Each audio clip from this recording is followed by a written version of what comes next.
안녕하세요. 네, 11월이 중순이 되었습니다. 학교는 12주 차이고요. 3분의 2가 되어지고 이번 주 지나면 3분의 2가 지나가게 될 것 같습니다. 휙휙 지나가고 있고요. 날씨가 이제 가을이 넘어서 겨울이 다가오는 거 아닌가 싶은 생각들이 듭니다. 늘 이런 거 생각할 때마다 정말 더웠다라는 그 여름이 기억이 나지 않습니다. 저희들의 기억이 짧은 게 아니라 계절의 신실함을 통해서 여전히 저에게 합당하게 은혜 베푸시는 하나님 때문에 저희들이 살고 있는 거 아닐까 생각할 수 있는 시간입니다. 제가 잠깐 기도함으로 12주차 주일 예배 주 앞에서 드리도록 하겠습니다. 기도하겠습니다. 하나님 감사합니다. 계절의 신실함들 허락하신 것처럼 저희들 삶들 가운데 당신의 신실함으로 살아가게 하시는 것 감사합니다. 특별히 당신 앞에서 하나님 당신을 기억하며 예배드릴 수 있게 하셔서 감사합니다. 아무리 생각해도 자격은 없습니다. 그러나 주님께서 먼저 보이신 그 은혜와 긍휼, 자비 때문에 저희가 감히 하나님 당신께 예배를 드릴 수 있음을 기억하고 예배드리고 싶습니다. 무엇보다 십자가에서 허락하시는 당신의 자비를 통해서 주님 그 십자가의 은혜를 딛고 하나님 당신을 아버지라 부를 수 있는 예배 가운데 임할 수 있음을 기억하고 주님 저희들의 생각들, 마음들 당신께 맞추고 싶습니다. 도와주십시오. 그래서 이 예배를 통해서 하나님 당신과의 관계가 무엇인지 확인하게 하시고 또 저희들이 당신의 뜻 안에서 어떻게 살아야 되는지 또 확인하는 귀한 시간 될 수 있도록 도우시기를 기도합니다. 되어진 모든 과정들, 시간들 주님께 부탁드리고 하나님 당신에게만 집중할 수 있도록 도우시기를 기도합니다. 예수님의 이름으로 기도했습니다. 아멘. 님들을 모든 분들을 환영하고 축복합니다. 우리 모두 자리에 일어나셔서 하나님의 사랑에 반응함으로 나아갑시다.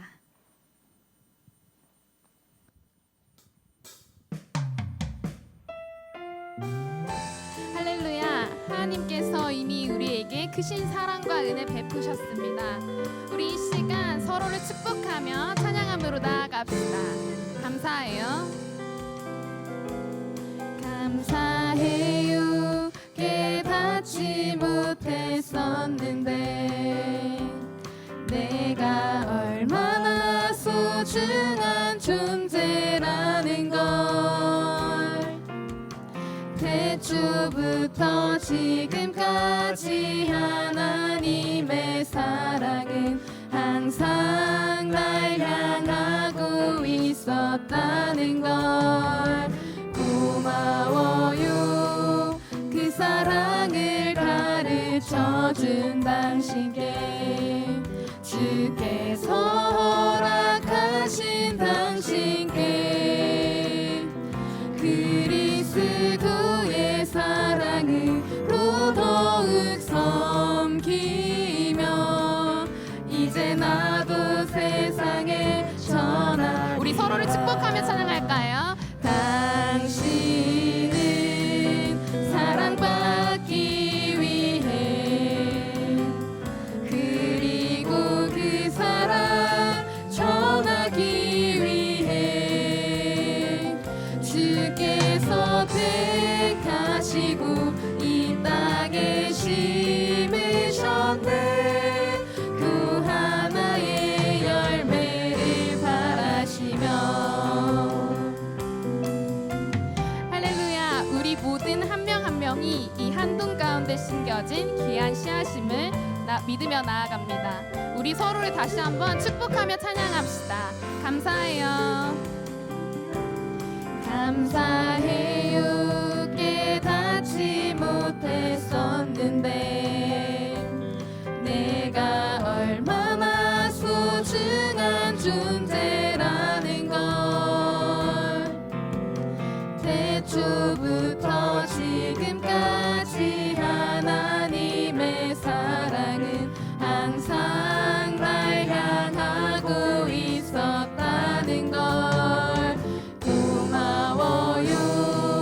그 사랑을 가르쳐준 당신께 주께서 허락하신 당신께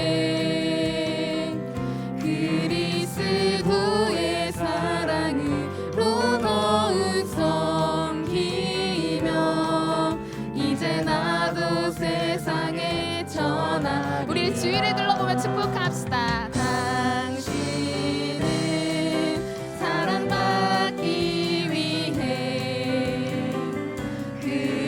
그리고 그 사랑 전하기 위해 주께서 택하시고 이 땅에 심으셨네. 또 하나의 열매. 우리 이 시간에는 목사님을 향해 축복할까요? 당신을 사랑받기 위해 그리고 그 사랑 전하기 위해 주께서 택하시고 이 땅에 심으셨네. 또 하나의 열매를 바라시며 주께서 택하시고 이 땅에 심으셨네. 또 하나의 열매를 바라시며 하나님께서는 모든 분들을 이 한동 가운데 택하시고 심으셨습니다. 우리에게 항상 크신 사랑 주시는 하나님께만 영광의 박수 올려드립시다. 할렐루야.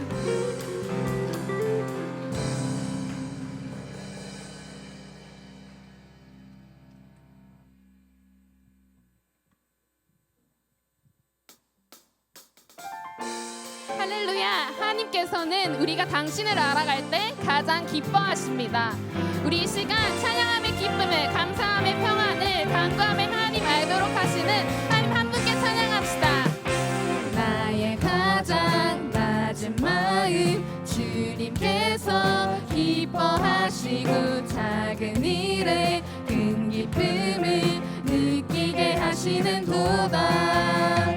내가 지쳐 무력할 때 주님 내게 힘이 되시고 아름다운 하늘나라 내 맘에 주시는 도다. 우리에게 축복하신 하나님 사랑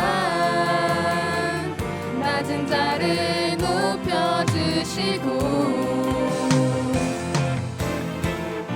아름다운 하늘나라 허락하시고 내 모든 것 예비하시네.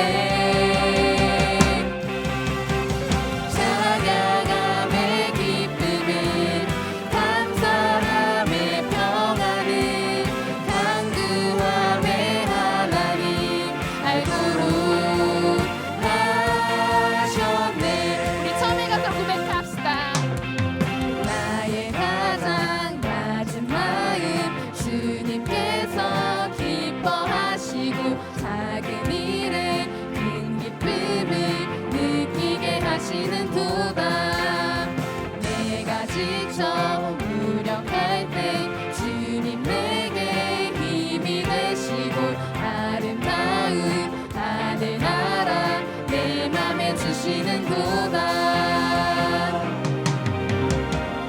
우리에게 축복하신 하나님 사랑 낮은 자를 높여주시고 아름다운 하늘나라 허락하시고 내 모든 것 예비하시네. 찬양함의 기쁨을, 감사함의 평안을, 간구함의 하나님 알도록 하셨네. 우리 같이 고백합시다. 찬양함의 기쁨을, 찬양함의 기쁨을, 감사함의 평안을, 간구함의 하나님 알도록 하셨네. 우리에게 축복하신 하나님 사랑, 우리에게 축복하신 하나님 사랑 낮은 자를 높여주시고 아름다운 하늘나라 허락하시고 내 모든 것 예비하시네.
박수 올려드립시다.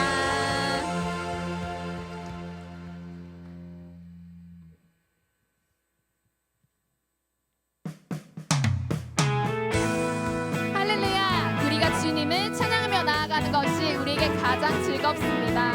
우리 이 시간 감사함으로 주님 한 분께만 기쁘게 찬양하며 나아갑시다. 여호와를 즐거이 불러, 여호와를 즐거이 불러, 기쁨으로 주께 나가리. 여호와 하나님 난 주의 백성, 기르시는 양이라. 다시 고백합시다. 여호와를 즐거이 불러, 기쁨으로 주께 나가리. 여호와 하나님 난 주의 백성, 기르시는 양이라. 감사함으로 주를 높이며 그 문에 들어가서 찬송함으로 그 이름을 송축할지어다. 감사함으로 주를 높이며 그 문에 들어가서 찬송함으로 그 이름을 송축할지어다. 우리 처음에 가사로 고백합시다. 여호와를 즐거이 불러, 기쁨으로 주께 나가리. 여호와 하나님 난 주의 백성, 기르시는 양이라. 여호와를 즐거이 불러, 기쁨으로 주께 나가리. 여호와 하나님 난 주의 백성, 기르시는 양이라. 감사함으로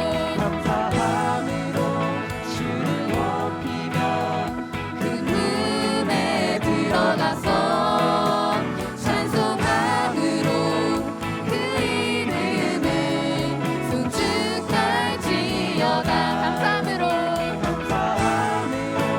주를 높이며 그 문에 들어가서 찬송함으로 그 이름을 송축할지어다. 주의 선함과 인자하심이 영원하고 주의 성실하심이 대대에 미치리로다. 주의 선함과 인자하심이 영원하고 주의 성실하심이 대대에 미치리로다. 감사함으로 주를 높이며 그 문에 들어가서 찬송함으로 그 이름을 송축할지어다. 우리 목소리로 고백합시다. 주를 높이며 그 문에 들어가서 찬송함으로 그 이름을 송축할지. 우리 다시 한번 고백합시다. 감사함으로 주를 높이며 그 문에 들어가서 찬송함으로 그 이름을 송축할지어다. 감사함으로 주를 높이며 그 문에 들어가서 찬송함으로 그 이름을 송축할지어다. 송축할지어다. 송축할지어다.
가여 주는지 난 알 수 없도다.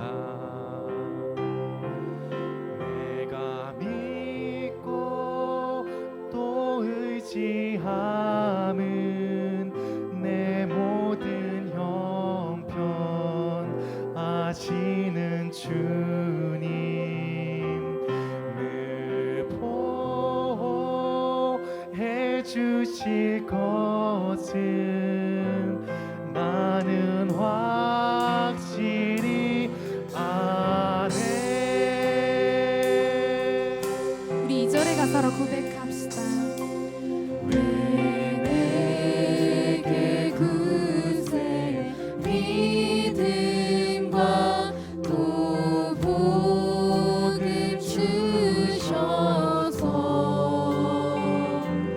내 맘이 항상 편한지 난 알 수 없도다.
따르렵니다.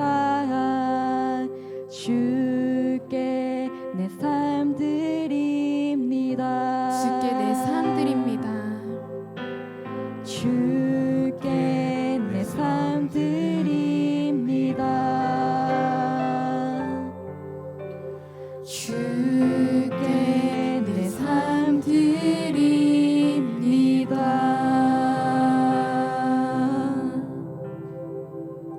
우리 모두 자리에 앉으시고 배단위 공동체 이하연 하구님 나오셔서 대표 기도하시겠습니다. 네, 기도드리겠습니다. 여호와께 감사하라. 그는 선하시며 그 인자하심이 영원하시로다. 시편 136편 1절 말씀. 아멘. 사랑하는 하나님 아버지, 추수감사주의를 맞아 우리의 삶에 보이지 않은 은혜까지 베풀어 주신 주님께 더욱더 감사드립니다.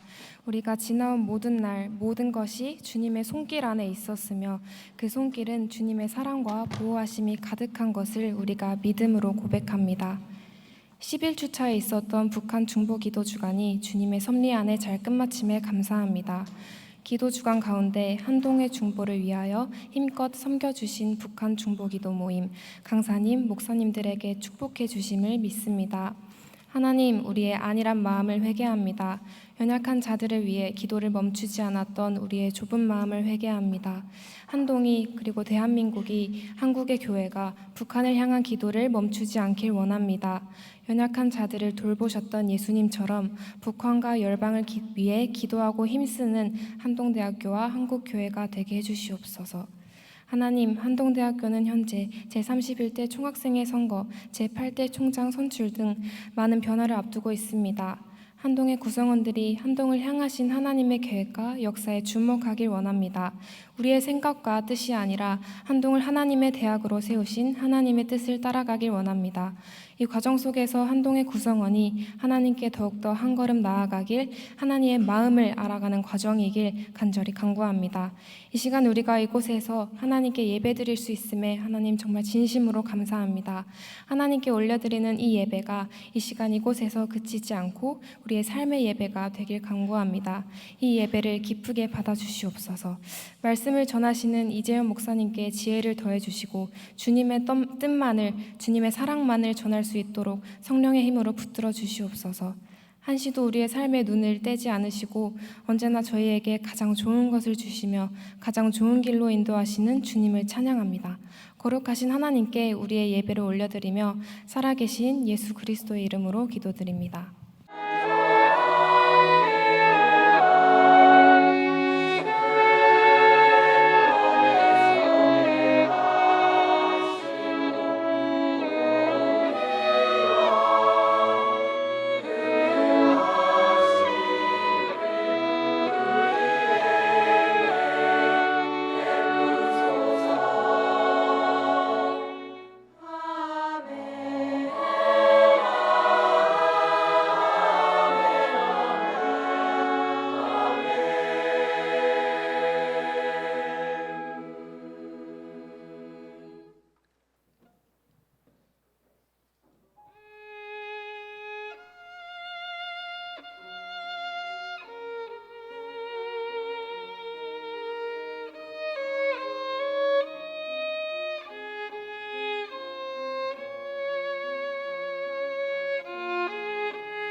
용서받을 수 없는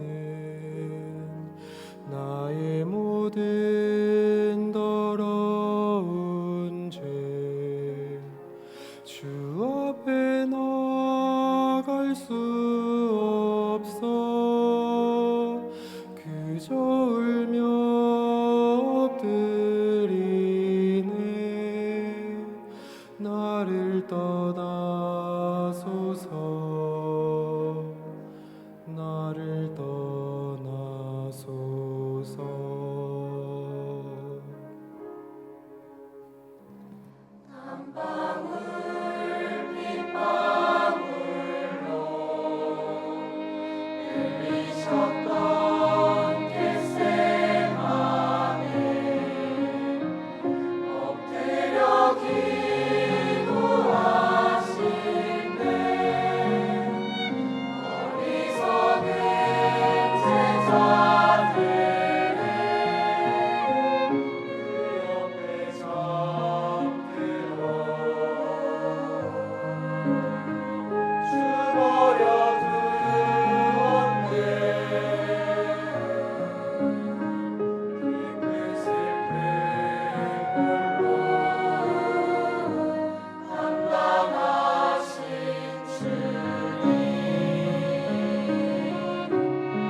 네, 저에게 귀한 찬양을 허락하신 그리고 섬기신 보이지 않는 모든 섬기를 위해서 다시 한번 감사의 표현을 했으면 좋겠습니다.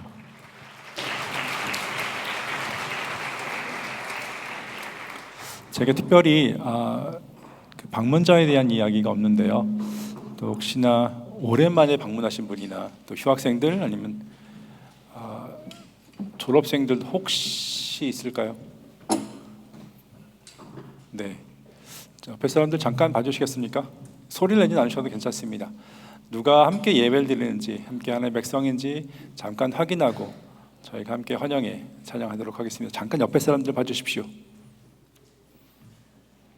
네, 함께 예배드리는 하나님의 백성들입니다.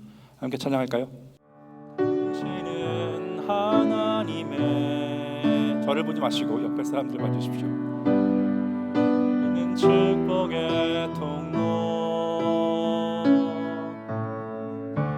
당신을 통하여서 열방이 주께, 우리로 바꿔볼까요? 우리는 하나님의 언약 안에 있는 축복의 통로, 우리를 통하여서 열방이 주께 예배하게 되니, 주 안에서 여러분을 환영합니다. 특별한 광고는 없고요. 오늘이 추수감사 주일입니다. 어느덧 그렇게 되었습니다. 잊고서 정신없이 살았는데, 그러나 하나님 돌아보면 하나님의 은혜가 있었던 것을 기억하는, 그리고 우리에게 살게 하시고 또 당신의 아들을 통해서 하나님의 자녀가 되게 하시는 그 은혜 기억하는, 그리고 한 주를 보내셨으면 좋겠습니다. 두 가지 특별한 광고가 있는데요. 하나는 15주 차에 저희가 매 학기 끝 무렵에 세례식이 있습니다. 아직 세례를 받지 않은 사람들 신청해 주시면 교육과 함께 15주 차에 저희 대학교에서 세례를 진행하도록 하겠습니다.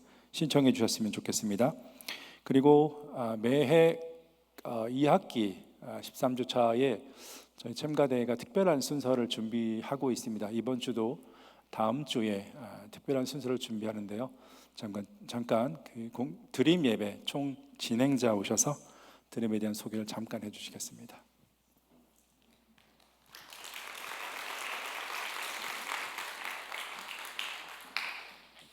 사랑하는 자들아, 하나님이 이같이 우리를 사랑하셨은즉 우리도 서로 사랑하는 것이 마땅하도다. 요한일서 4장 11절 말씀. 아멘. 사랑하는 한동 공동체 여러분, 저는 챔버앤 성가대 챔가대 드림원신 예배 디렉터 송하윤입니다. 드림원신 예배란 1년에 한 번 주일 저녁 예배 시간을 활용하여 챔가대 공동체가 찬양과 스킷 등으로 콘서트 형식의 예배를 뜻합니다. 이번 드림 예배의 주제는 사랑은입니다. 우리는 그 누구보다 사랑에 대해서 많이 이야기하지만 정작 사랑의 정의에 대해서는 저마다 다르게 해석하고 있습니다. 이번 드림 예배에서는 나와 예수님과의 관계, 기독교인과 비기독교인과의 관계, 그리고 나와 예수님이 세상을 대하는 태도, 그 속에서 엿볼 수 있는 사랑을 이야기하고자 합니다. 어쩌면 현재 세상 속에서 사랑은 멸종 위기 형태입니다. 서로 사랑하는 것이 아닌 점점 서로 미워하는 형태로 변하고 있습니다. 그렇다면 이 순간 우리 크리스천들은 과연 어떤 태도를 취해야 할까요? 사랑에 정답은 없다고 생각하지만 올바른 방향은 있다고 생각합니다. 우리가 향하는 방향이 예수님께서 행하신 방향을 따라가기를 소망하며 기독교인, 비기독교인 모두가 예수님의 사랑 안에 하나됨을 소망합니다. 예배를 통해 주님의 사랑을 깨닫고 그 사랑을 전파하는 한 사람이 되었으면 좋겠습니다. 일주일 뒤인 11월 23일 주일 저녁 7시 이곳 효암채플에서 진행됩니다. 한동의 공동체 모두를 이 시간 드림 헌신 예배에 초대드립니다. 그럼 드리는 예배에서 뵙도록 하겠습니다. 감사합니다. 여기 앞에 쓰면 긴장하는 것 같습니다. 한참 굳어서 소개를 했는데요. 제가 다시 한번 정리하겠습니다. 다음 주 주일 저녁 때 굉장히 귀한 예배가 진행됩니다.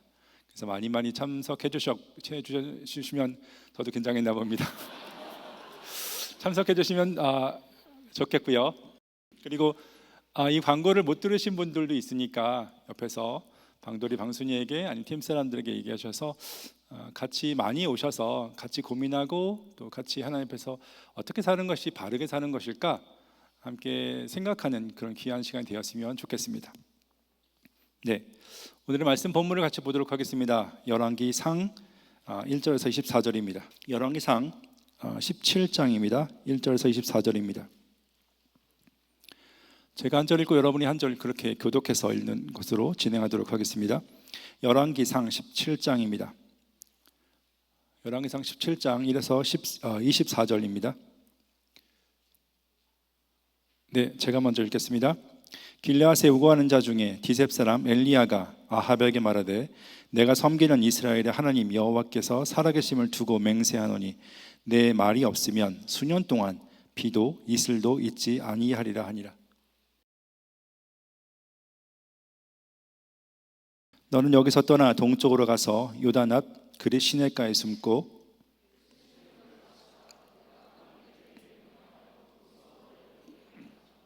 그가 여호와의 말씀과 같이 하여 곧 가서 요단 앞 그릿 시내가에 머물매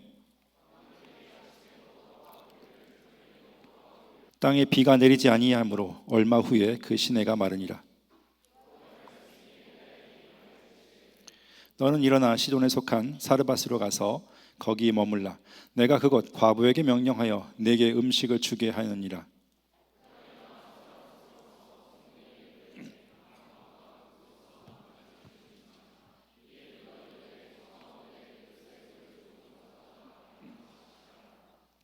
그가 가지러 갈 때 엘리야가 그를 불러 이르되 청하건대 내 손에 떡 한 조각을 내게로 가져오라.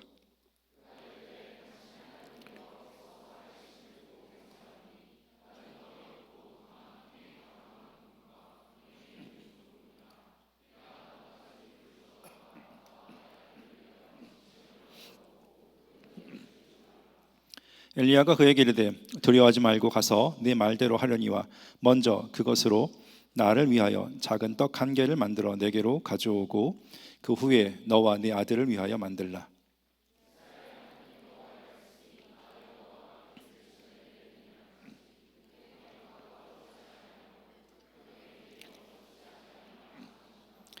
그가 가서 엘리야의 말대로 하였더니 그와 엘리야와 그의 식구가 여러 날 먹었으나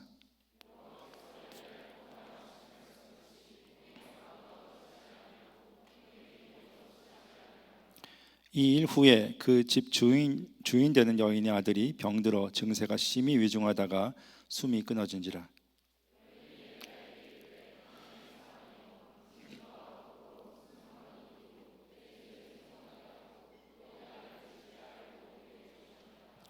엘리야가 그에게 그의 아들을 달라 하여 그를 그 여인의 품에서 받아 안고 자기가 거처하는 다락에 올라가서 자기 침상에 누이고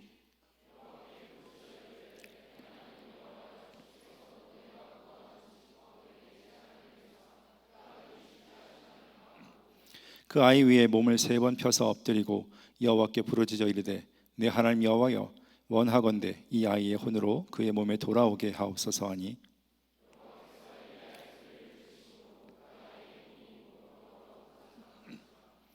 엘리야가 그 아이를 안고 다락에서 방으로 내려가서 그의 어머니에게 주며 이르되 보라 내 아들이 살아났느니라.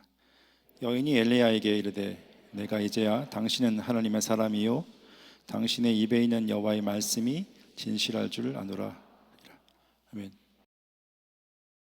오늘은 엘리야에 대한 이야기, 또 엘리야와 관련된 이야기를 같이 좀 나눴으면 좋겠습니다. 열왕기상 17장인데요. 먼저 배경에 대한 얘기를 잠깐 설명을 드려야 될 것 같습니다. 사실 구약 성경을 이해할 때 정말 열쇠가 되는 건 역사적인 상황 속에서 있는 그 이야기입니다. 신약은 상당히 짧아요. 길어야 100년도 안 되는, 사실 이제 계시록이 언제 쓰였는지 논쟁이 있긴 하지만 AD 1세기 안에 쓰여졌다면 예수님이 이야기해서 100년이 안 되는 상황이지만 구약은 정말 깁니다. 그래서 구약의 이야기를 이해하는 핵심 열쇠 중에 하나는 역사적인 배경과 또 상황, 그것과 관련된 문맥을 이해하는 것입니다. 오늘 본문도 마찬가지죠. 기본적으로 엘리야 시대를 배경으로 이야기합니다. 엘리야는 아합 시대 그리고 아합의 아들 아하시야 시대에 사역했던 선지자이고요. 아합이 그 통치를 시작했을 때가 솔로몬이 죽은 후에 56년 뒤의 사건입니다. 그러니까 정말 나이 많았던 사람은 솔로몬의 통치 그리고 나라가 분열되기 전의 상황들을 알고 있었던 그 가능성이 있는 시대였습니다. 근데 이 아합의 시대는 그 당시 북쪽 이스라엘 가장 어두운 시기라고 볼 수 있을 것 같습니다. 북이스라엘보다 조금 많이 힘이 있었던 그 시돈과 정략 결혼을 맺기 위해서 그 시돈의 공주였던 이세벨을 아합이 왕비로 삼습니다. 강한 나라였고 이세벨 자체도 강한 여자였습니다. 그러니까 그 아합이 사실은 꼼짝 못하고 절절매게 되는 그런 상황들을 보여주게 됩니다. 그 이세벨이 자기가 섬기는 바알 또 다른 신들을 강력하게 이스라엘 민족에게 퍼뜨리는 모습으로 진행됩니다. 그래서 우상숭배가 절정인 모습, 그 전에도 있었는데요. 이런 그 위로부터 내려지는 그 강압에 의해서 훨씬 더 많은 바알 우상숭배가 번져갔던 시기입니다. 백성들도 우상숭배를 따랐고요. 수많은 선지자들이 죽어나갔던 그런 시대 속에 이 엄혹하고 또 끔찍한 시대, 어두운 시대 때 엘리야가 사역을 합니다. 본문의 얘기를 좀 드리겠습니다. 오늘 본문은 엘리야라는 사람이 처음 등장하는 장면이 나옵니다. 엘리야가 하나님 말씀을 따라서 이스라엘 땅에 비가 내리지 않겠다라는 그 재앙을 선포함으로 시작을 합니다. 17장 앞부분입니다. 그는 길앗 사람이고요. 보시면 제가 동그라미 쳤는데 바로 위에 디셉이라는 곳이 있습니다. 중앙이 요단강이에요. 요단강을 통해서 동쪽에 살던 사람입니다. 그 사람이 이쪽 서쪽에 있는 티르사라고 얘기하는 그 T자에 해당되는 지역이 사마리아 성입니다. 그쪽에 와서 하나님 그 북이스라엘 왕궁을 중심으로 그리고 그 백성들을 중심으로 이제 기근을 선포하는 겁니다. 원래 바알은 비와 폭풍의 신입니다. 그래서 그 바알을 섬기고 있는 이스라엘 민족 북이스라엘은요, 사실 비를 통해서 풍요를 얻기 위해 바알을 섬기고 있는데요, 하나님께서 비가 내리지 않는 것으로 심판을 하십니다. 실제로 비를 통해서 풍요를 주는 존재가 누구인지를 가르쳐 주시기 위해서 이렇게 말씀하시는 것이기도 하고요. 그리고 하나님과의 관계를 깬 이스라엘 민족에게 징계를 내려서 하나님께 돌아오는 그 일을 사실은 기회를 주시고 싶어서 이렇게 기근에 대한 심판을 진행하는 겁니다. 자, 그 다음에 하나님께서 엘리야에게 말합니다. 그리 시내가에 숨고 그 디셉 옆입니다. 그러니까 사마리아에서 선포를 하고 요단강을 건너서 동쪽으로 와서 숨는 거죠. 가만히 있으면 잡혀 죽으니까 하나님께서 이렇게 숨으라고 하시는 것 같아요. 그 그리 시내가에 숨어 있을 때 까마귀를 통해서 빵과 그리고 고기를 하나님께서 공급해 주십니다. 얼마나 지냈는지는 잘 모르겠습니다. 아마 길지 않았던 것 같아요. 저 옆에 그림이 그리 시내가라는 곳입니다. 사실 이제 와디 지역인데, 와디가 뭐냐면 1년에 7개월 정도가 되게 말라 있는 곳입니다. 건천이라고 하죠. 마른 시내. 이스라엘 지역은 그 우기하고 건기가 있습니다. 저희와 다르게. 그래서 그 우기 때는 비가 내리죠. 가을 중순부터 시작을 해서 그 다음 해 초봄까지가 비가 내리는 시기이고요. 이 시기에 농사를 짓습니다. 그리고 늦봄부터 시작을 해서 비가 안 오는 건기, 드라이 시즌이 시작이 됩니다. 그 초가을까지 진행이 돼요. 그렇다면 여기 그리 시내가에 숨어 있었던 곳은 시기는 아마도 그 늦가을부터 시작해서 겨울을 지나서 초봄 요 사이 비가 내리는 그런 시기였을 것 같아요. 그때 하나님께서 비가 내리지 않는 그 심판을 진행하죠. 자, 보통 때도 비가 내리지 않은, 보통 때도 물이 많지 않은 곳이에요. 그래서 우기 때 잠깐 비가 이렇게 물이 흐르는 건천이었는데요. 여기서 잠깐 지내다가 하나님께서 기근의 심판을 내릴 때 곧 아마도 정말 빠르게 여기 그리시네가의 물이 마른 것으로 보입니다. 하나님께서 엘리야를 다시 다른 곳으로 보냅니다. 그게 어디냐면 저 북쪽이죠. 시돈 이세벨의 고향, 이세벨이 통치하고 있는 나라, 그러니까 시돈 바로 밑에 있는 사르밧이라는 작은 동네입니다. 그곳에 가서 과부를 만나서 그 과부의 집에 얹혀 살게 하는 그 일을 진행합니다. 오늘 본문은 그래서 과부와 함께 진행되는 일이 두 가지가 있습니다. 하나는 8절에서 16절인데요.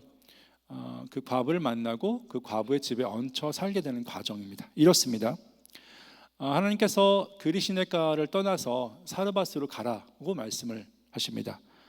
그 사르밧의 입구에, 그 도시 성의 입구에 가니까 과부를 만나죠. 그래서 엘리야가 물을 달라고 요청하고 그리고 금방 자기에게 빵을 만들어 달라고 요청을 합니다. 여자는 이제 자기 상황을 이야기하죠. 사실은 밀가루가 없다고, 마지막 한 줌 있는데 이것으로 마른 빵을 만들어서 자기 먹고 자기 아들 먹고 그 다음에 이제 굶어 죽는, 그러려고 했다고 합니다.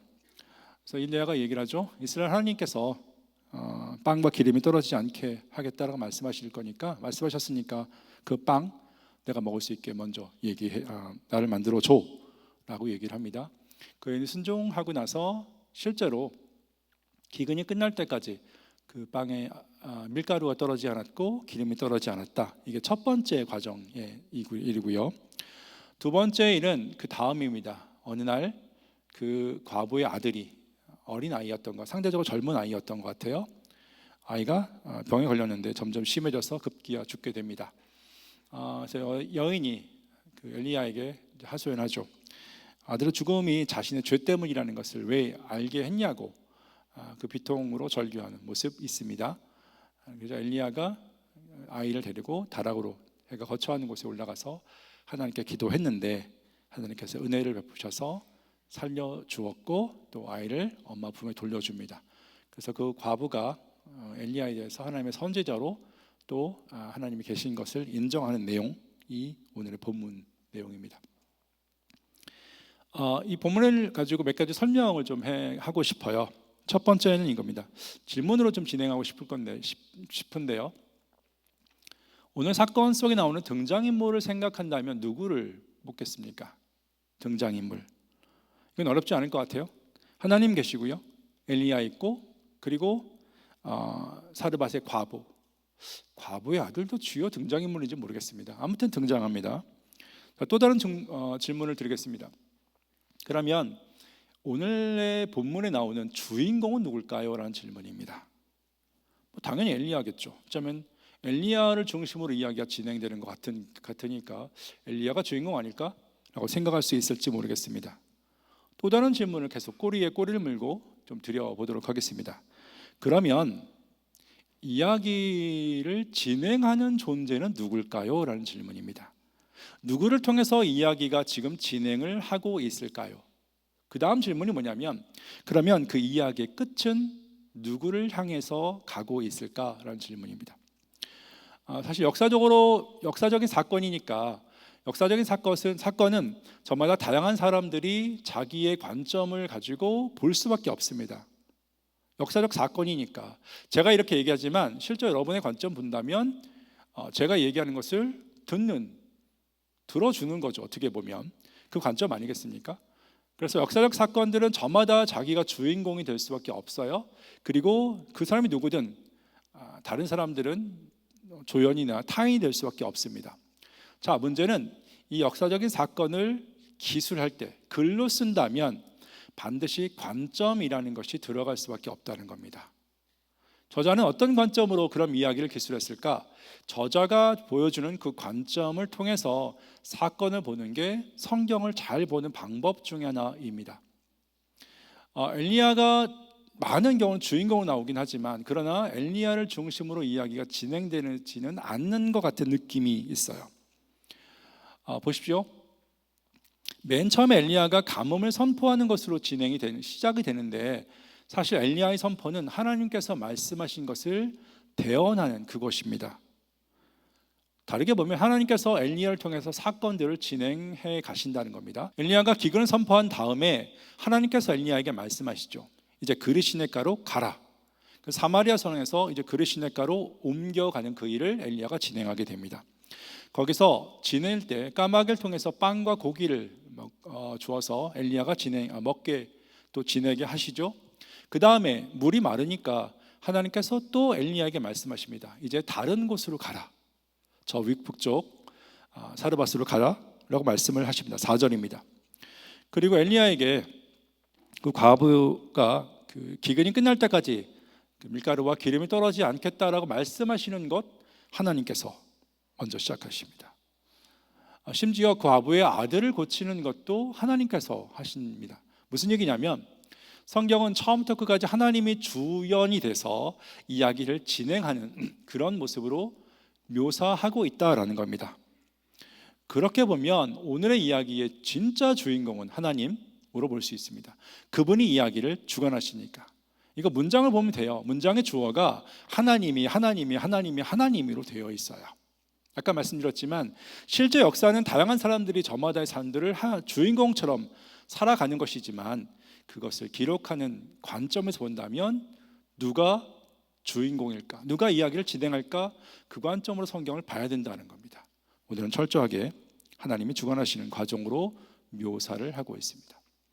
자, 근데 가만히 보시면 하나님께서 주관하시는 그 과정의 진행 대상이 있어요. 그 대상은 결국은 사르밧 과부에게로 향하고 있는 것 같아요.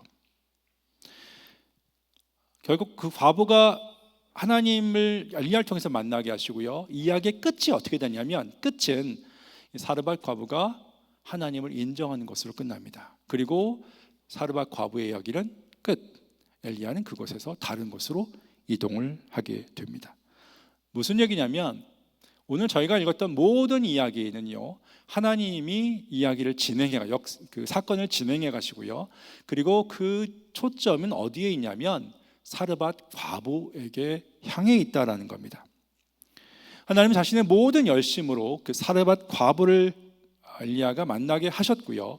그리고 자신의 능력을 통해서 밀가루와 기름이 떨어지지 않게 하셨고요. 또 하나님의 능력으로 그 사르밧 과부의 아들이 다시 살아나게 하셨다라는 겁니다. 다르게 보면 이 모든 일은 하나님의 의도적인 열심이었고요. 그리고 그 열심의 대상은 사르밧 과부에게 향해 있다라고 이야기할 수 있지 않겠습니까? 자, 근데 이건 시점을 하나님으로부터 사르밧 과부의 관점으로 다시 한번 이야기를 좀 생각해 보고 싶습니다. 하나님의 모든 열심이 또 능력이 이 사르밧 과부를 향해 있다라고 한다면 이 과부는 그러면 하나님의 열심을 받을 만하고 하나님의 능력을 받을 만한 사람이었을까요? 라는 질문입니다. 자, 생각해 보겠습니다. 이 과부 일단 기본적으로 하나님을 믿지 않는 사람입니다. 12절에 엘리야에 대해서 뭐라고 얘기하냐면 당신의 신 야훼라고 표현합니다. 이스라엘 백성이 아니에요. 그리고 시돈 바로 밑에 있으니까 바알을 주신으로 섬기고 있는 그 동네였습니다. 당연히 바알을 섬기고 있는 사람이겠죠. 그래서 엘리야를 통해서 당신은 이스라엘 백성이고 당신을 섬기는 신 야훼 우리와 뭔 상관입니까? 라고 얘기를 했었던 하나님과 전혀 상관없는 그 사람이었다라는 것입니다. 그리고 그 여인은요 부한 사람도 아니었어요. 그리고 세상에서 영향력 있는 사람도 아니었습니다. 남편을 잃은 과부였어요. 그리고 외아들과 함께 살았던 사람입니다. 당시의 관점에서 본다면 굉장히 하층민으로 살았을 것 같아요. 그리고 이 여인은요 상당히 젊은 나이였을 것 같아요. 왜냐하면 아이가 죽었는데 그 아들이 죽었는데 그 아들을 아이라고 표현합니다. 그 당시 아마 일찍 결혼했으니까 상당히 젊은 과부였을 것 같습니다. 근데 이 엘리야와 만나는 사건을 본다면 마지막 밀가루 한 줌 이거 먹고 이걸로 빵을 만들어 먹고 우린 죽겠다라고 이야기하는 거 보면 정말 가난한 사람이었다는 것입니다. 가난했는데 엘리야가 기근을 하나님 말씀을 통해서 선포하니까 비가 안 와서 더더욱 어려운 상황을 살 수밖에 없는 그런 사람입니다. 이 과부의 입장에서 본다면 삶에 기쁨이 없어요. 있을 수가 없죠. 내일을 소망하는 게 없습니다. 아니, 이 밀가루 만들어서 마지막 빵을 만들어 먹고 그 다음에 굶어 죽는 것밖에 없으니까 내일에 대한 소망 당연히 없겠죠. 사회에서 아무런 영향력이 없겠고요. 그리고 그녀의 아들이 죽는다고 해서 세상이 인정해 주거나 알아주는 건 없습니다. 어쩌면 그녀는요, 아들과 함께 가난하게 살다가 가난하게 특별한 거 없으면 그냥 가난하게 죽을 사람이었을 것 같습니다. 그리고 그 과부가 구원을 받을 만한 탁월한 믿음이 있었다라고 생각하기도 좀 어려운 것 같아요. 물론 엘리야가 빵을 달라고 할 때 주는 순종이 있습니다. 그래서 종종 이 본문을 얘기할 때 여인의 순종 때문에 어떤 기적이 있었다라고 그렇게 설교하시는 분들도 있었던 것 같은데요. 글쎄요, 그것 때문에 구원을 주실 만한 것이었는지는 잘 모르겠어요. 아무튼 하나님께서 자비를 베푸신 건 사실이지만 이 여인이 하나님의 은혜를 정말 끌어당길 수 있을 만큼 하나님의 신실한 사람이었는지는 잘 모르겠습니다. 그만큼 믿음이 있었는지도 잘 모르겠어요. 한마디로 이 여인은요, 하나님의 은혜를 받을 수 있을 만한 가치, 자격을 이야기할 수 없는 사람이었다는 겁니다. 그럼에도 이 모든 과정은 하나님께서 그 과부를 향해 가고 있는 그건 분명한 것 같습니다. 과부의 입장에서 본다면 이런 거 아닐까요? 어쩌다 보니, 그냥 의도한 거 계획한 거 아닙니다. 어쩌다 보니 성문 앞에 갔는데 한 사람을 만난 거예요. 만났습니다. 만나서 잠깐 어쩌다 보니 얘기하다 보니까 그 사람을 만나서 그리고 밀가루와 기름이 떨어지지 않는 놀라운 기적을 경험한 것뿐입니다. 그거예요. 그렇다고 해서 자기가 믿고 있었던 바알을 포기한 적도 없습니다. 하나님 믿는 것도 아니었어요. 그럼에도 불구하고 우연하게 정말 어쩌다 보니 엘리야라는 사람을 만나서 그 이스라엘 민족의 하나님 야훼를 경험한 것입니다. 왜 그런지 모르지만 혹시 이런 거 아닐까 싶은 생각이 있어요. 지금 이스라엘 민족은요, 하나님과의 관계가 있었지만 그 관계를 거절합니다. 그래서 하나님께서 비로 심판을 하시지요. 그런데 하나님과 전혀 상관없는 비유대인 그 과부를 통해서 하나님의 자비가 무엇인지, 하나님의 은혜가 무엇인지를 드러내주는 그 일을 진행합니다. 그래서 그 여인을 통해서 비유대인, 바알을 섬기고 있는 사람들에게 진짜 비를 주는 하나님의 그 능력, 하나님이 누구신지를 드러내고 그것을 통해서 하나님 백성이라고 하는 이스라엘에게도 하나님이 진짜 신인 것을 확인하는 그런 과정으로 이렇게 진행하는 것 아닐까 싶어요. 그런데 과부는 그런 거 전혀 모릅니다. 그냥 어쩌다 보니 이렇게 은혜를 얻게 되는 그런 상황, 그게 오늘의 본문이라고 생각할 수 있을 것 같습니다. 자, 그러면 이런 내용을 저희가 어떻게 좀 적용하면 좋을까요? 적용점에 대한 이야기를 좀 생각해 보고 싶습니다. 세 가지를 생각해 보고 싶은 건데요. 첫 번째는 이겁니다. 사르밧 과부를 향한 하나님 열심이라는 제목으로 생각을 해 보고 싶어요. 사실 이것이 저희와 딱 연결되게 적용하기가 좀 어렵긴 해요. 생각하다가 잘 쉽지 않아서 그냥 제 얘기로 연결해 볼까 생각이 했었습니다. 제 얘기를 하면 사실 많이 들었던 이야기들일 수 있을 것 같습니다. 목사가 늘 설교 때 새로운 얘기를 할 수는 없는 거잖아요. 사실 설교가 새로운 이야기를 하는 그런 시간도 아닌 것 같아요. 저는 설교를 어떻게 생각하냐면 중요한 것을 계속 확인시켜주는 과정으로 생각을 합니다. 그래서 어쩔 수 없이 제가 했었던 얘기를 또 할 수밖에 없을 것 같고요. 또 제 경험을 또 얘기할 수밖에 없을 것 같다라는 생각이 있습니다. 그냥 그러려니 하고 들어주셨으면 좋겠습니다.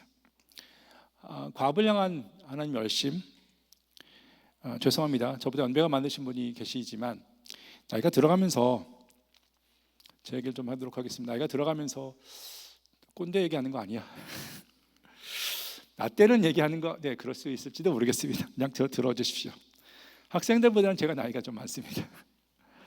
다 그런 건 아니지만 나이가 들어가면서 어떤 생각을 하냐면 하나님 믿고 지내면서 더 많이 생각되는 것이 있어요. 그 중에 하나, 하나님 진짜 필요하구나 라는 생각을 조금 더 많이 하게 되는 것 같아요. 삶에서 하나님이 정말 필요하구나 라는 생각을 조금씩 더 많이 하게 되는 것 같습니다. 물론 그렇다고 20대 때 그런 생각 안 했느냐? 아니요, 했어요. 없었다는 것도 아닙니다. 하지만 점점점 그런 생각을 더 많이 인식하게 되는 것 같습니다. 제가 특별하다는 게 아니라 그냥 제 얘기를 하고 있는 겁니다. 우리 삶에 주님이 필요하다는 생각들을 더 많이 하게 되는 것 같아요. 개인적으로 몸은 아닌 것 같아요. 몸은 20대, 아니 생각은 20대 같은 느낌이에요. 10대는 잘 생각이 안 되니까. 근데 신호등이 저렇게 깜빡깜빡 키면 이전 같으면 뛰어서 건넜거든요. 지금은 안 뜁니다. 안 뛰고 다음에 건너지 뭐 합니다.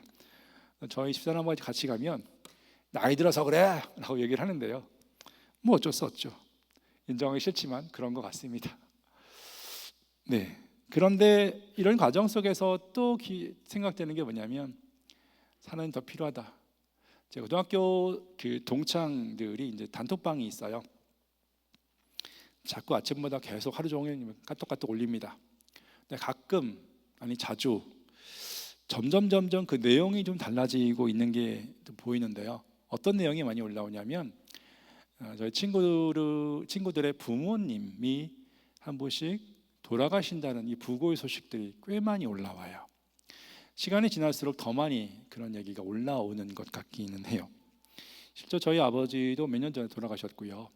그리고 한 2년 전에 그 단톡방에 있었던 이제 친구가 암으로 세상을 떠난 그 얘기도 듣게 되었습니다.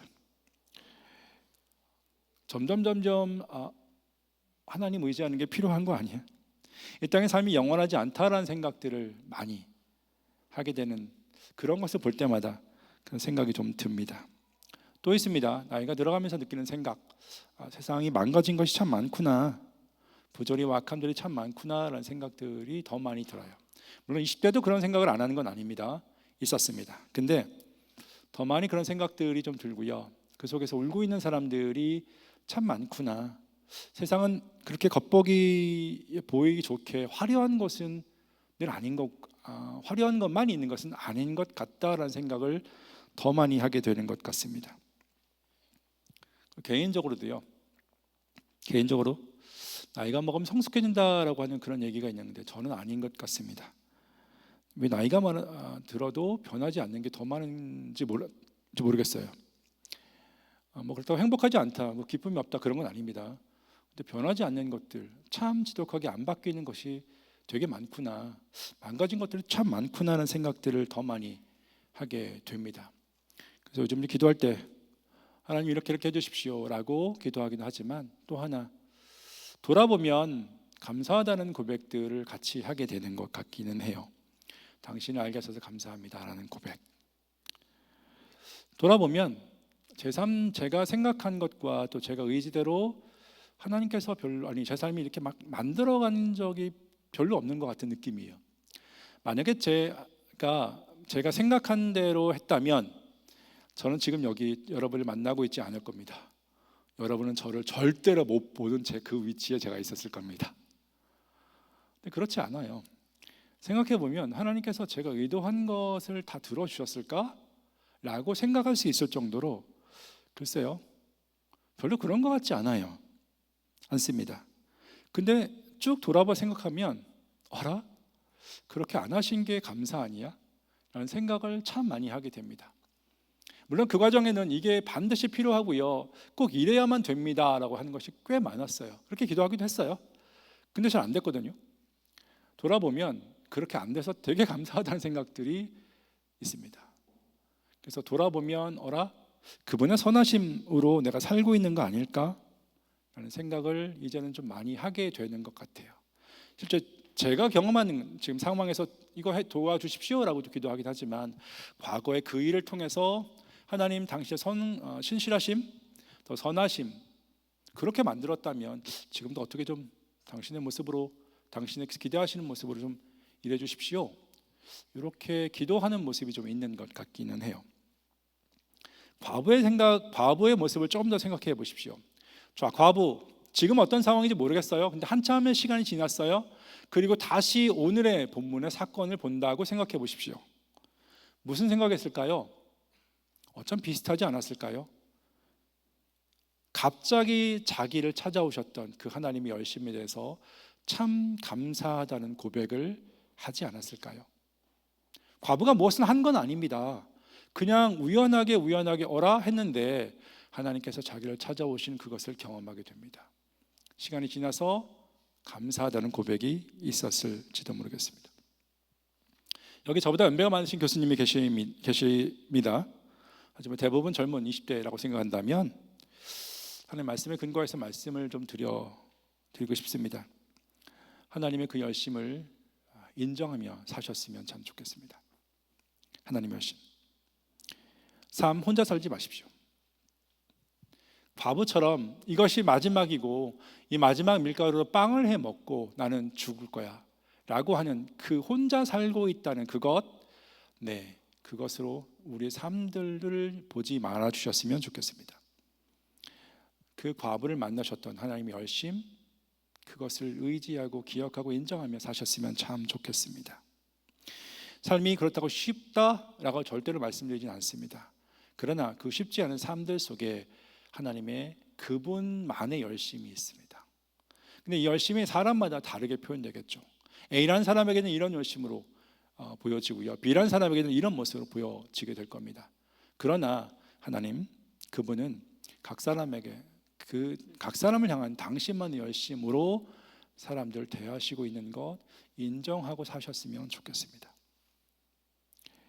과부처럼 예수 믿는 사람도 마찬가지입니다. 여기에 혹시 예수 믿지 않으신 분이 있을 수 있다면 그 하나님 인정하고요, 예수 믿는 사람도 마찬가지겠죠. 하나님 그분께서 그분의 방식으로 당신의 열심을 우리 삶 가운데 보이시는 것 기억하며 의지하며 사셨으면 좋겠습니다. 안 보이지만 절대로 삶 혼자 살지 말라라고 말씀을 드리고 싶습니다. 두 번째는요, 사르밧 과부의 그 이야기의 끝을 기억하며 사셨으면 좋겠다라는 것입니다. 과부, 오늘 사건 보면 종종 이렇게 이야기합니다. 과부의 순종으로 긍정적인 결과를 얻지 않았니? 경제적으로도 나름 괜찮아졌고, 그리고 아이의 그 죽음에서 사실 죽은 아이가 살아나는 것도 얻었지 않았니? 라는 그런 초점으로 이야기하는 것 제가 종종 들었는데요, 사실 오늘 본문의 이야기의 초점은 그거 아닙니다. 물론 사르밧 과부가 그런 은혜를 받은 건 사실이에요. 근데 본문이 어떻게 끝나냐면 사르밧 과부의 마지막 고백으로 끝납니다. 뭐냐면, 내가 이제 진짜로 당신은 하나님의 선지자고, 그리고 당신의 하나님이 신이 진짜 신이라는 것을 내가 인정합니다. 끝. 그리고 사르밧 과부의 이야기가 끝납니다. 무슨 얘기냐면, 이 사르밧 과부의 전체 이야기의 핵심이 뭐냐면, 하나님을 전혀 알지 못했던 그 과부가 하나님과 진짜 관계를 맺고 살아가게 되는 그 이야기가 초점입니다. 이거 기억하고 사셨으면 좋겠습니다.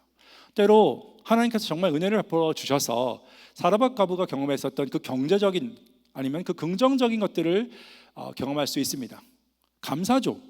그러나 그게 끝이 최종 목적이 아니라는 것을 분명히 하고 사셨으면 좋겠습니다. 우리가 하나님 믿고 살아가는 그 삶의 정말 최종적인 목적은 뭐냐면 그분과의 관계 안에 잘 거하는 겁니다. 그리고 그분과의 관계 안에서 그분께서 기대하시는 그 뜻을 향해서 우리 삶이 할 수 있으면 최선으로 맞춰져 가며 살아가는 그것이 우리 삶의 최종 목적이라는 것, 우리 삶의 정말 끝이라는 것을 기억하시며 사셨으면 좋겠습니다. 그분이 기대하시는 하나님을 사랑하고 사람을 사랑하는 그 삶의 그가 관계 안에서의 삶들, 그것을 기억하고 그것 때문에 하나님께서 우리에게 은혜의 열심을 보여주셨다라는 것을 기억하고 오늘도 우리 평상의 삶, 일상의 삶, 그분과의 관계 안에 살아가는 것을 기억하며 살았으면 좋겠습니다. 이게 사르밧 과부를 통해서 하나님께서 기대하신 일입니다. 그리고 그걸 통해서 하나님의 일하심이, 하나님의 은혜와 하나님의 이름이 드러나죠. 어떻게? 사르밧 과부가 하나님 진짜 섬기고 그 관계 안에 진짜 머물게 되는 그것을 통해서 그 일이 진행이 됩니다. 우리 그리스도인 삶, 이것이 중요하다는 것을 놓치지 않고 사셨으면 좋겠습니다. 그러면 그렇지 않으면 저희들 경험하는 순간의 작은 것들, 때로는 긍정적인 것도 있고요, 때로는 부정적인 것도 있는데 그것에 따라서 일희일비할 수 있는 가능성이 있습니다. 그게 신앙생활이 아니에요. 신앙생활의 핵심은 하나님 그분과의 관계 안에 잘 거하는 겁니다. 그리고 성숙한다는 건 뭐냐면 그분과의 관계 안에서, 하나님과의 관계 안에서 잘 거하는 것을 성숙이라고 얘기합니다. 그거 기억하시며 살았으면 좋겠습니다. 그리고 마지막입니다. 엘리야는요, 하나님의 열심히 흘러가는 통로였다는 것입니다. 사실 엘리야가 특별히 뭐 한 거 없어요. 오늘 본문에서 엘리야가 한 거 생각나시는 거 있습니까? 없습니다. 하나님께서 야 기근 외쳐라 외친 겁니다. 끝. 야 그리시네 가서 거기 있어 갔습니다. 하나님이 까마귀를 통해서 빵과 고기 주셨어요. 산 거죠. 다 떨어졌어요. 야 사르밧 가서 내가 과부를 통해서 너 먹고 살게 해줄게. 갔어요. 가서 뭐 했을까요? 한 거 없습니다. 자 그리시네가에서 뭐 했을까요? 한 거 없습니다. 아마 이랬겠죠. 까마귀 언제 오지? 오늘은 무슨 고기 먹지? 오늘은 무슨 빵 먹지? 어젠 통밀빵 먹었는데 오늘은 크로와상 먹나? 뭐 이런 거 아니겠어요? 사르밧 과부 그 집에서 뭐 했을까요? 한 거 없죠. 과부가 만들어준 빵을 먹고 오늘은 호밀빵 먹었는데 내일은 과부가 크로와상 만들어줄까? 아무것도 안 했어요. 아무것도 안 했습니다. 그러다가 아들이 죽었어요. 엘리야가 어떻게 했을까요? 당황했습니다. 그리고 엘리야의 첫 기도가 뭐냐면 하나님 이런 일을 하시면 되겠습니까? 라는 표현입니다. 잘 보십시오. 이런 일 있으면 안 되죠? 라고 살려주십시오라고 기도합니다. 엘리야의 기도의 능력으로 아이가 살았습니까? 아니 그렇지 않다니까요. 엘리야는 그 답답한 상황을 기도했을 뿐이에요. 근데 하나님께서 그 모든 것들을 다 당신의 열심과 능력으로 해 주셨습니다. 근데 엘리야가 한 게 있어요. 뭐냐면 하나님과 관계 안에서 있긴 했습니다. 하나님을 의지하고 살아긴 했습니다. 그것을 통해서 하나님께서 그 엘리야를 통해서 사르밧 과부를 살리는 그 일을 진행해 가십니다. 어쩌면 저희들 삶도 그렇지 않을까요? 일상적인 평범한 그 삶들, 내가 뭘 했는지 모르겠습니다. 특별히 뭐 한 거 생각도 안 나고요. 한 건 이런 바보 같은 실수들, 어리석음들밖에 없는 것 같은데, 근데 누가 알아요? 그 속에 하나님의 일하심과 하나님의 열심을 통해서 누군가의 생명이 흘러가는 통로가 될 수 있을지도 모르겠습니다. 그건 모르는 일입니다. 단 우리가 하나님과의 관계 안에 그분 의지하면서 그 관계 안에 있을 때 어쩌면 하나님께서 일하시는 생명의 통로가 될 수 있을지 모르겠습니다. 어쩜 저희들이 기도하는 내용이 이거 아닙니까? 하나님 우리를 위해서 하나님 당신의 이름이 드러나게 된다면 우리를 통해서 당신의 능력의 영광이 드러나게 되는 것을 기대합니다. 어떻게? 엘리야처럼 그냥 일상의 평범한 삶을 통해서 하나님께서 일하시는 생명의 통로, 누가 알아요? 내 주변에 있는 사람들이 혹시나 하나님의 일하심 경험하는 그것이 될지 우린 그거 기대하고 삽니다. 그렇다 놀랍고 화려하고 위대한 일을 꿈꾸고 생각하는 그런 것 필요하긴 하지만 그것보다 하나님과의 관계에 훨씬 잘 머물러 있는 것이 중요합니다. 왜? 일은 하나님이 하시니까. 하나님이 하시니까. 그래서 저희들의 일상의 삶, 일상의 관계를 이런 관점으로 보았으면 좋겠습니다. 혹시 하나님 저희의 삶을 통해서 당신의 생명의 물이 흘러가는 그 귀한 일들이 있었으면 좋겠습니다. 저희가 그렇게 저희들 20대, 여러분의 20대를 준비하고 살아가고 저희들 30대, 40대, 50대 저희들 삶을 마감할 때까지 이런 관점으로 살았으면 좋겠습니다. 존재하는 그 자체가 하나님을 드러내는 생명의 통로, 그것이 이 땅에서 그리스도인이 존재하는 이유 기억하며 살았으면 좋겠습니다. 결론을 맺고 싶습니다. 과부의 이야기 계속해서 말씀드립니다. 한 사람을 향한 하나님의 열심이었다라고 얘기합니다. 과부에게만 그러겠습니까? 어쩌면 저희도 마찬가지 아닐까요? 저희가 살아가고 있는 이유, 이 땅에 존재하고 있는 그 모습, 하나님 그분의 열심의 또 다른 결과 아니겠습니까? 지나온 삶이 그랬다면 지금의 삶도 마찬가지고요, 이후의 삶도 그럴 것 같습니다. 그래서 한참의 시간이 지나서 뒤돌아보면, 지금은 안 보이지만 뒤돌아보면 참 감사하네, 은혜네 라는 고백이 반드시 있게 될 겁니다. 그 관점으로 오늘 지금의 삶을 보았으면 좋겠습니다. 지금 다가오시는 그 하나님, 어떤 모습인지 모르지만 기대하며 살았으면 좋겠습니다.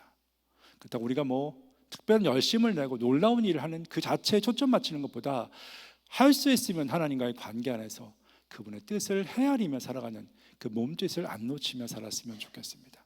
뜻 어렵지 않아요.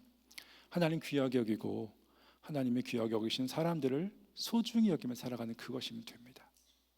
그리고 그 작은 일상적 그것을 기억하며 살아가는 그 작은 일상의 몸짓을 통해서 누가 알아요? 하나님이 또 다른 생명의 물을 흘려 가시는 그 일을 진행해 가실지. 그랬으면 좋겠습니다. 추수감사절인데요, 감사함을 통해서 저희들 삶을 계속 살아갑니다. 그런 관점을 살아갔으면 좋겠습니다. 시간이 흘러서 하나님 감사하네요, 그것이 우리들의 삶이고, 그리고 우리 삶을 마감할 때 우리의 하나님 향한 고백이었으면 좋겠습니다. 기도하겠습니다. 잠깐 기도하는 시간을 좀 드렸으면 좋겠습니다. 여러분, 지금의 여러분의 삶을 어떻게 이해하시는지 모르겠습니다. 어떤 관점으로 보고 계신지 모르겠습니다. 그러나 오늘 본문을 통해서 본다면 한 가지는 분명합니다. 하나님 그분의 열심이 지금 우리와 함께 있습니다. 우리가 생각하는 모습이 아닐 수 있습니다. 우리가 기대하는 모습이 아니어서 이해를 못하고 확인하지 못하는 것뿐일 뿐입니다. 그러나 그분의 열심, 그분만의 방법은 여전히 우리와 함께 하십니다. 그거 기대하고 감사하는 마음으로 우리 삶들을 맞춰가면 어떨까요? 그 마음으로 잠깐 하나님께 기도해 볼까요? 기도하겠습니다.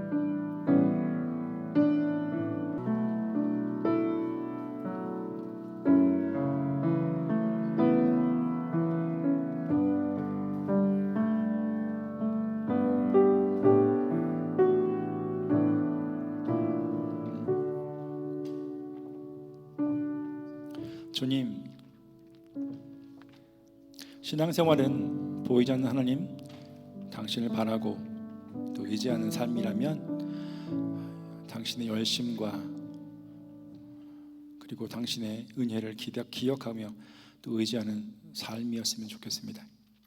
하나님, 자주 과거를 잊어버립니다. 그러나 성경을 통해서 하나님께서 일하셨던 그거 기억하고 우리 삶 가운데서 있었던 그거 기억하며 살아갈 수 있도록 도와주십시오. 그때 일하셨던 하나님이라면 지금도 일하실 수 있습니다. 그때 그렇게 열심으로 우리 삶들을 또 사람들 삶을 만들어 가셨던 하나님이라면 지금도 당신의 열심으로 우리 삶들을 여전히 함께 하시는 것 드러내실 수 있습니다. 저는 그 믿음으로 오늘 살아갈 수 있도록 도와주십시오.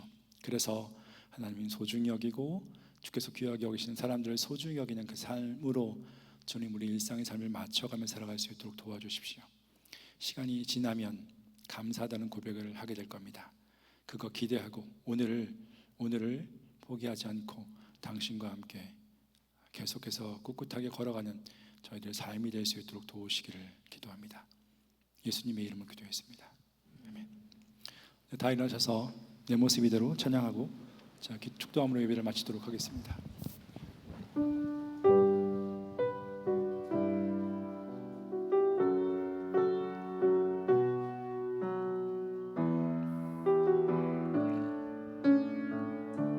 모습 이대로 내 모습 이대로 사랑하시네 연약한 그대로 사랑하시네 나의 모든 발걸음 주가 하시나니 날 인도하소서 내 모습 이대로 모습 이대로 사랑하시네 연약한 그대로 사랑하시네 나의 모든 발걸음 주가 하시나니 날 인도하소서 주의 날개 아래 거하는 것 주의 임재 안에 거하는 것 나의 가장 큰 소망 나의 가장 큰 은혜 주와 함께 동행하느니 주의 날개 아래 거하는 것 주의 임재 안에 거하는 것 나의 가장 큰 소망 나의 가장 큰 은혜 주와 함께 동행하느니 기도하겠습니다. 주님, 이 찬양의 가사처럼 고백처럼 주님 저희들의 삶이 그렇게 되기를 감히 소망해 봅니다.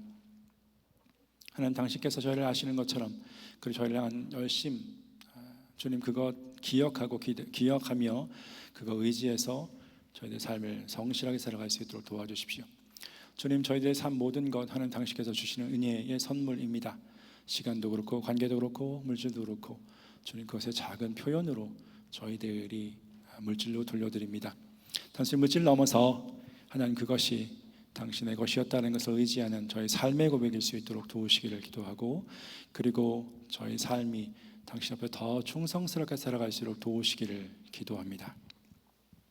이제는 저희를 참 사랑하셔서 이 땅에 오신 예수 메시아의 은혜와 아들을 보내셔서 우리를 얼마나 귀하게 여기시는지를 보이신 하나님의 사랑과 우리 안에서 당신의 사람으로 조금씩 만들어 가시는 성령님의 일하심이 보이지 않지만 당신의 열심으로 우리를 향해서 그리고 우리를 통해서 생명의 물이 흘러가는 그 일을 기대하시는 것 의지하고 오늘을 다르게 살기를 다짐하는 여기는 당신의 모든 백성들과 한동과 한국의 교회들 위해 이제부터 영원토록 함께 하시기를 간절히 축원합나이다.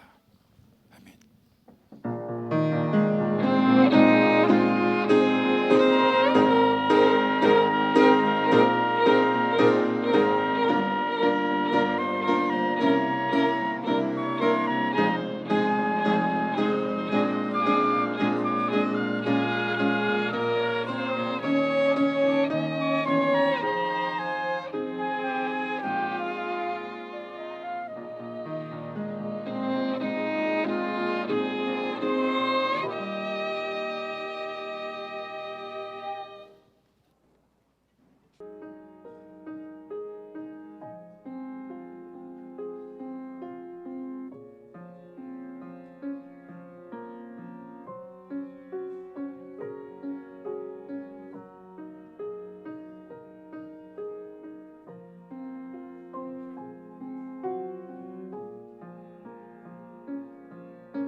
프레이즈 공동체 하나 둘 셋 하면 사랑하는 성가대 챔버 미캠 공동체 여러분 하나님의 열심을 믿으며 그 관계 속에 친밀해지는 12주차 되세요. 사랑하고 축복합니다. 드림 예배 파이팅. 하나 둘 셋. 사랑하는 성가대 챔버 미캠 공동체 여러분 하나님의 열심을 믿으며 그 관계 속에 친밀해지는 12주차 되세요. 사랑하고 축복합니다. 드림 예배 파이팅. 네, 하나 둘 셋 하면 사랑하는 프레이즈 미케인 공동체 여러분 하나님 안에 거하는 성숙한 삶을 사는 12주차 되세요 라고 하겠습니다. 하나 둘 셋. 프레이즈 미케인 공동체 여러분 하나님 안에 거하는 성숙한 삶을 사는 12주차 되세요.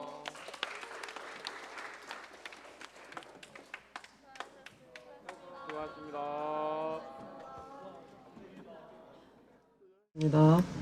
하나님 아버지 감사합니다. 오늘도 이렇게 저희가 이렇게 공동체가 모여서 예배를 섬길 수 있는 자리를 주셔서 감사합니다. 오늘 예배 가운데도 주님께서 주관하여 주시고 저희의 카메라를 통하여서 많은 성도분들이 예배를 잘 들을 수 있도록 하여 주시옵소서. 예수님의 이름으로 기도드렸습니다. 아멘.